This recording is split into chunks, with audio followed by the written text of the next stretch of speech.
A fine intuition. In 2008, more than 40 years after he had been writer in residence at Uganda's Makerere University, V.S. Naipaul appeared at an event there and made this curious observation.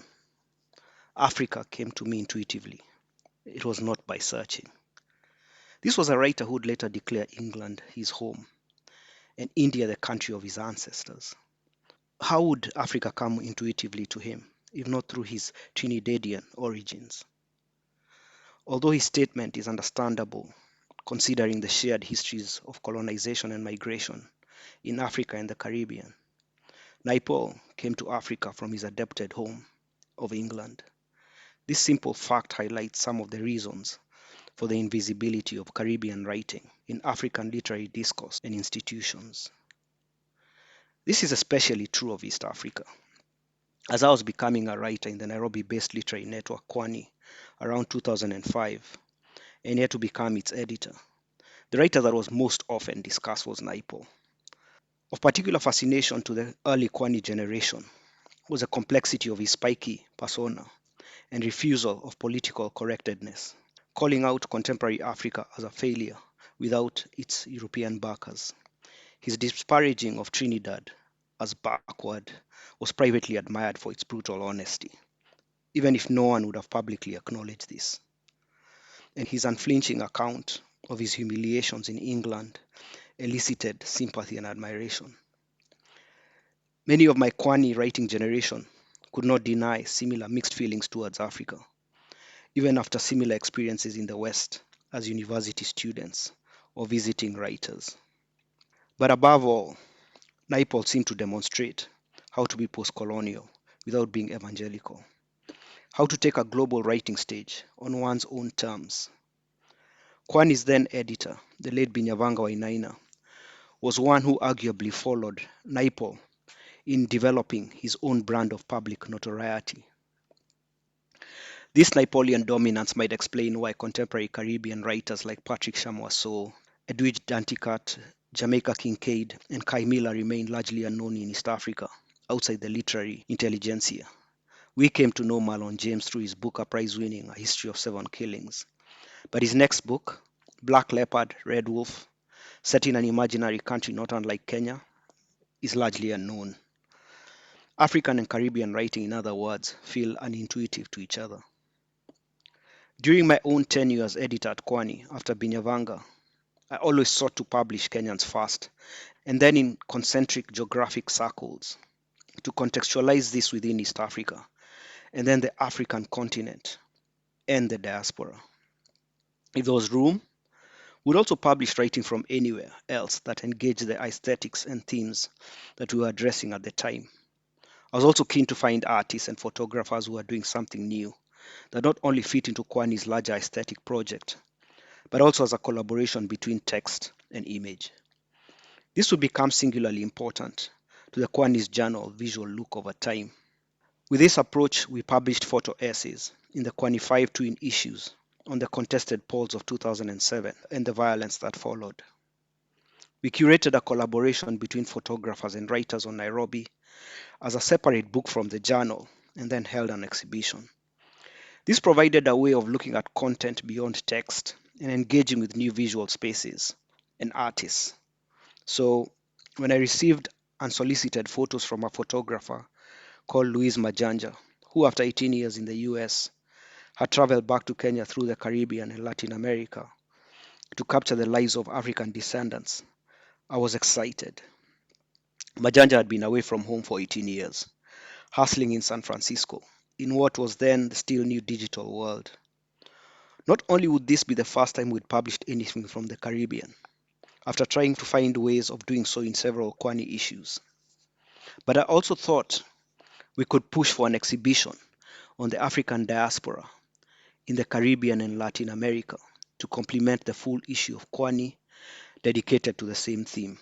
Like the photos of post-elections violence or of 24-hour Nairobi, we sought to reconceptualize the Kwani take on the Kenyan and African diaspora with more than text. The photos from Jamaica, Colombia's Caribbean coast, and Guyana were especially powerful. But as we went to press with the journal and turned our attention to the exhibition, there was muted interest from our donors.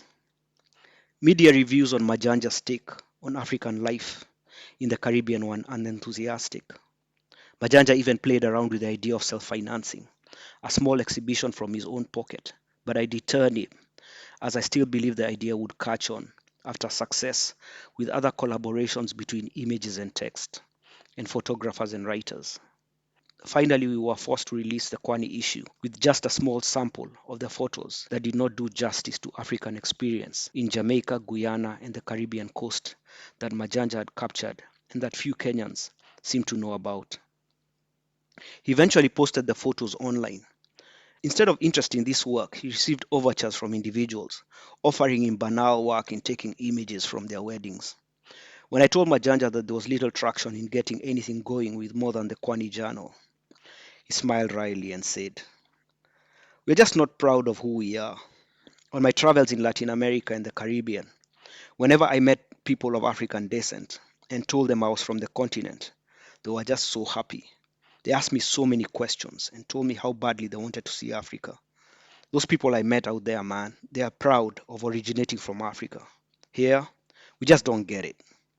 For me, this felt as intuitive a relationship as it got between the Caribbean and the continent, only it was one-sided. In 2017, I moved to England to teach at the University of Bristol. I knew Bristol was a melting pot of African and Caribbean diasporas, and so expected to find more literary linkages between the two worlds. I was teaching creative writing at three places within a 3-mile radius: the university, St. Paul's Learning Center, and the Barton Hill Community Center. Students in my university classes were predominantly white and privileged. The community classes offered by the university at St. Paul's Learning Center were filled with black British writing students with a Caribbean background, while the Barton Hill classes were predominantly African and majority Somali. I decided to try a common reading list in all three spaces. Canonical short stories by writers like James Baldwin and Nadine Gordimer worked in all three, but Alice Munro and Raymond Carver suited the university but were not met with enthusiasm by all my off-campus students. Since we were not yet in a curriculum decolonizing moment in Bristol, in my second year of teaching, after reading Nadifa Mohammed with the Barton Hill classes and Pauline Melville with St. Paul students, I focused on trying to find common ground between the two, a Somali British novelist and a British Guyanese one. When we looked at Mohammed's Black Mamba Boy in the Barton Hill classes, it struck me how many of the Somali participants, especially the older men, became nostalgic from the early scenes of the novel in Somaliland and Yemen, while everybody else marveled at the travels of the main character and his increasingly cosmopolitan worldview from stopover experiences in Marseille, Hamburg, and finally Cardiff, where he lands as a new immigrant. I still wanted to believe in the intuitive relationship of African and Caribbean literatures and looked for writers from African and Caribbean backgrounds based in the UK who captured common immigrant experiences. These were fewer than I expected. Sam Selvon's The Landy Londoners and short story collection Knock on Wood seemed the only examples. Extensive research did turn up texts of African and Caribbean experiences that talk to each other, but they remain unanthologized and outside the canon. Yet, I remain hopeful that Bristol's current decolonizing movement can bring the common experiences of African and Caribbean communities into the mainstream. Nadifa Mohammed and British Ugandan Jennifer Makumbi, whose African-based novels I taught at Barton Hill, are writing new work about their UK experience. African literary festivals such as Ake in Nigeria regularly invite Caribbean writers. At Bristol University, I'm meeting more postgraduate students of Caribbean origin, seeking to do their research in texts that talk to both their Caribbean and African identities. We might be coming full circle, back to a time when a young Kenyan writer at the University of Leeds, Ngugi wa Thiong'o, elected to do an MA in Caribbean literature.